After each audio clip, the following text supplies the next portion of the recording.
জ্যোতির্বিদ্যা সম্পর্কে আপনাদের বলি, যদি কোনো বিজ্ঞানীকে আপনি জিজ্ঞেস করেন যে কিভাবে আমাদের বিশ্বজগৎটা তৈরি হয়েছে, কিভাবে বিশ্বজগৎ সৃষ্টি হয়েছে, তিনি তখন বলবেন বিগ ব্যাংয়ের থিওরির কথা।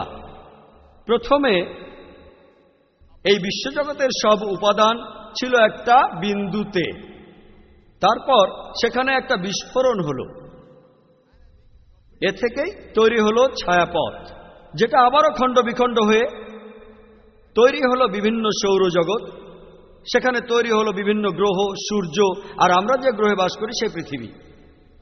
আমি আমার বক্তৃতার শুরুতেই পবিত্র কোরআনের একটি আয়াতের উদ্ধৃতি দিয়েছিলাম, সূরা আল আম্বিয়া 30 নম্বর আয়াতে একথা উল্লেখ আছে যে আওয়ালাম ইয়ারাল্লাযীনা কাফারু, অবিশ্বাসীরা কি ভাবিয়া দেখে না আন্নাস সামাওয়াতি ওয়াল আরদা কানাতা রাতকান ফাফাতাকনাহুমা, আকাশমণ্ডলীয় পৃথিবী মিশিয়া ছিল ওতপ্রোতভাবে, অতঃপর আমি উভয়কে পৃথক করিয়া দিলাম।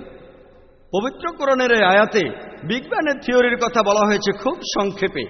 চিন্তা করেন, আমরা যে কথাটা জানলাম আজকে, পবিত্র কোরআনে এ কথাটা বলা হয়েছে 1400 বছর আগে। এছাড়াও পবিত্র কোরআনে আছে, সূরা ফুসিলাতের 11 নম্বর আয়াতে উল্লেখ করা আছে যে অতঃপর তিনি আকাশের দিকে মনোনিবেশ করেন, যাহা ছিল ধূম্রপুঞ্জ বিশেষ, অনন্তর দিকে উহাকে এবং পৃথিবীকে বলিলেন তোমরা উভয়ে আসো, ইচ্ছায় অথবা অনিচ্ছায়, এবং উহারা উভয়ে বলিল আমরা আসিলাম একান্ত অনুগত হইয়া। যে আরবি শব্দটা এখানে বলা হয়েছে সেটা দুখান, যার অর্থ ধোঁয়া। কোনো বিজ্ঞানীকে প্রশ্ন করলে তিনি বলবেন যে এই বিশ্বজগৎ এটা তৈরির আগে মহাবিশ্বের বিভিন্ন উপাদান সেগুলো ছিল বায়বীয় অবস্থায়। আর এই আরবি শব্দ দুখান, যার অর্থ ধোঁয়া, এটাকে আরো সঠিকভাবে বলা হবে বায়বীয়। বর্তমানের খুব বিখ্যাত বিজ্ঞানী স্টিফেন হকিংসের মতে তিনি বলেছেন মহাশূন্যে যে বিভিন্ন পদার্থের উপাদান আবিষ্কার করা গেছে সেটাই হলো গত শতাব্দীর সবচেয়ে বড় আবিষ্কার। আর এগুলোর উপর ভিত্তি করে আমরা নিশ্চিতভাবে জানতে পেরেছি বিগ ব্যাংয়ের থিওরির সত্যতা আর এই বিশ্বজগৎ সৃষ্টি হওয়ার রহস্য। আগেকার দিনে মানুষ মনে করত আমরা যে পৃথিবীতে বাস করি সেটা সমতল, আর তারা খুব বেশি দূরে যেতে ভয় পেত হঠাৎ করে যদি নিচে পড়ে যায় সেজন্য।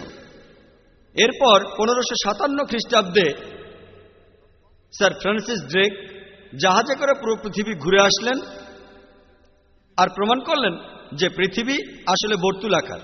পবিত্র কোরআনে সূরা লোকমানের 29 নম্বর আয়াতে উল্লেখ করা আছে আলাম তারা আন্নাল্লাহা ইউলিজুল লাইলা ফিন নাহারি ওয়া ইউলিজুন নাহারা ফিল লাইলি, আল্লাহ তাআলা রাত্রির ভিতর দিবসকে অন্তর্ভুক্ত করেন এবং রাত্রিকে দিবসের ভিতর অন্তর্ভুক্ত করেন। অন্তর্ভুক্ত করা একটি ধীরগতির চলমান প্রক্রিয়া। রাত ধীরে ধীরে চলমান প্রক্রিয়ায় দিনে পরিণত হয়, আর দিন ধীরে ধীরে চলমান প্রক্রিয়ায় রাতে পরিণত হয়। এটা শুধুমাত্র তখনই সম্ভব হবে যদি পৃথিবী বর্তুলাকার হয়। পৃথিবী সমতল হলে এটা সম্ভব হবে না। পৃথিবী সমতল হলে দিনরাত হঠাৎ করেই বদলে যেত। পবিত্র কোরআনে সূরা আল জুমার 5 নম্বর আয়াতে উল্লেখ করা আছে যে হুয়াল্লাযী খালাকাস সামাওয়াতি